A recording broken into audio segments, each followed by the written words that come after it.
শত্রুর কাছে বন্দী, অথচ শত্রুই তাদের জীবন বাঁচিয়েছে। টানেলের অন্ধকারে বসে ইসরায়েলি সেনাদের বিরুদ্ধে বিস্ফোরক অভিযোগ।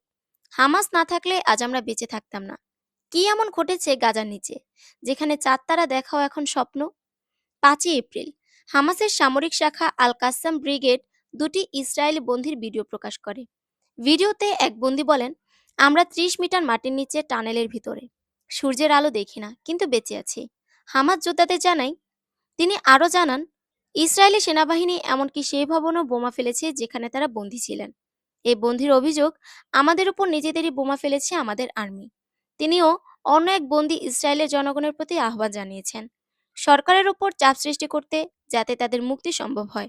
তারা বলেন, সরকার শুধু বোমা ফেলেছে, আমাদের জীবন নিয়ে কিছু ভাবছে না। ভিডিও শেষে লেখা ছিল, শুধু যুদ্ধবিরতি বন্দীদের মুক্তি দিতে পারে। ইসরায়েল ধারণা করছে এখনো গাজায় 59 জন বন্দী রয়েছে, যাদের মধ্যে 24 জন জীবিত। বিপরীতে ইসরায়েলের হাতে বন্দী রয়েছে প্রায় 9,500 ফিলিস্তিনি। 2023 সালের অক্টোবর থেকে ইসরায়েলের হামলায় নিহত হয়েছে 50,600 ফিলিস্তিনি, বেশিরভাগই নারী ও শিশু। এখন আন্তর্জাতিক অপরাধ আদালত নেতানিয়াহু ও তার সাবেক প্রতিরক্ষা মন্ত্রী গ্যালান্টিনের বিরুদ্ধে গ্রেফতারি পরোয়ানা জারি করেছে যুদ্ধাপরাধের অভিযোগে। টানেলের অন্ধকারে বন্দি প্রাণ, উপরে বোমা বৃষ্টি, আর নিচে ধীরে ধীরে নিঃশেষ হচ্ছে মানবতা। নিজেরাই যখন নিজের প্রাণের শত্রু হয়ে ওঠে, তখন শত্রুর করুণাই একমাত্র আশ্রয়। যুদ্ধ কি তবে আর কিছু নয়, এক ভয়ঙ্কর আত্মঘাতী বিভ্রম? আপনার মতামত জানান কমেন্টে।